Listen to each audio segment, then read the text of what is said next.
Hi guys, ഇന്നൊരു weekend meal prep and പിന്നെ നമ്മുടെ ഡെയിലി ലൈഫുള്ളൊരു വീഡിയോ ആണ് കേട്ടോ. അപ്പോൾ നമ്മളിങ്ങനെ ഇരുന്നപ്പോൾ ഇവിടെ ഒരു പക്ഷീനെ കണ്ടു. ഈ പക്ഷിയുടെ പേരെന്താണെന്ന് നമുക്കറിയില്ല കേട്ടോ. പക്ഷേ ഇങ്ങനെ ക്യൂരിയോസിറ്റി കൊണ്ട് ഞാനിങ്ങനെ വീഡിയോയിൽ ആഡ് ചെയ്തതാണ്. അപ്പോൾ എൻ്റെ പണി ഇവിടെ തുടങ്ങുകയാണ് അടുത്ത ആഴ്ചത്തേക്കുള്ളത്. അപ്പോൾ ഞാൻ കുറച്ച് ഫിഷ് നമുക്ക് കിട്ടിയിട്ടുണ്ടായിരുന്നു. ഫിഷ് ഫ്രൈക്ക് വേണ്ടിയിട്ട് ഞാനിങ്ങനെ മസാല എല്ലാം ഇങ്ങനെ ഉണ്ടാക്കുമായിരുന്നു. ഇത് നമുക്ക് ഇന്ന് കഴിക്കാൻ വേണ്ടിയിട്ടാണ് കേട്ടോ. അതായത് നമ്മുടെ വീക്കെൻഡിൽ ചോറും കൂട്ടി കഴിക്കാൻ വേണ്ടിയിട്ടാണ്. അപ്പം ഞാൻ അതിനെ ഇങ്ങനെ മസാലയൊക്കെ ഇങ്ങനെ തേച്ച് പിടിപ്പിക്കുകയാണ്. എന്നിട്ട് ഞാനതിങ്ങനെ ഫ്രിഡ്ജിൽ വെക്കുക. എന്നിട്ട് കഴിക്കാറാകുമ്പോഴത്തേക്കും ജസ്റ്റ് ഇങ്ങനെ ഫ്രൈ ചെയ്തെടുക്കും. അതാണ് എൻ്റെ പ്ലാൻ. അപ്പോൾ കുഞ്ഞു അവിടെ കണ്ടത്, ഞാനും കുഞ്ഞും കൂടെ അവിടെ ഇങ്ങനെ അവൾക്കിങ്ങനെ അറ്റൻഷൻ വേണം. അപ്പോൾ ഞാനിങ്ങനെ അവളെ കൂടെ ഇന്ന് ഡാൻസ് കളിക്കുകയായിരുന്നു. അത് കഴിഞ്ഞിട്ട് എനിക്ക് മീൽ പ്രിപ്പിന് വേണ്ടിയിട്ടുള്ള വെജിറ്റബിൾസൊക്കെ ഇങ്ങനെ സോർട്ട് ചെയ്യായിരുന്നു കേട്ടോ.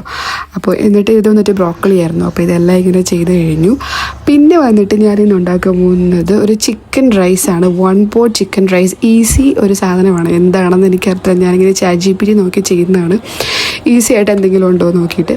പക്ഷേ സത്യം പറയാമല്ലോ, ഇത് ടേസ്റ്റ് ഭയങ്കര മോശമായിരുന്നു. എനിക്ക് ഒട്ടും ഇഷ്ടപ്പെട്ടില്ല. ഞാൻ യൂഷ്വലി നല്ലതായിട്ട് ബിരിയാണിയൊക്കെ ഉണ്ടാക്കുന്നതായിരുന്നു. പക്ഷേ ഇത് ഭയങ്കരമായിട്ട് പാളിപ്പോയി. ഞാൻ ChatGPT നോക്കി ഉണ്ടാക്കിയതാണ്. അത് കഴിഞ്ഞിട്ട് പിന്നെ ഫിഷ് കറി ഞാൻ ഉണ്ടാക്കുമായിരുന്നു. അപ്പോൾ അതും അതിനുള്ള മസാല എല്ലാം അവിടെ ഇങ്ങനെ ആയിക്കൊണ്ടിരിക്കുകയാണ്. അപ്പോൾ എൻ്റെ കൊണ്ടുപോകാനുള്ളതും എൻ്റെ ഹസ്ബൻഡിൻ്റെയും കൊണ്ടുപോകാനുള്ള മീൽ പ്രിപ്പാണിത്. അപ്പോൾ ഇത്ര ഉള്ളുന്നത്തെ വീഡിയോ. ബൈ.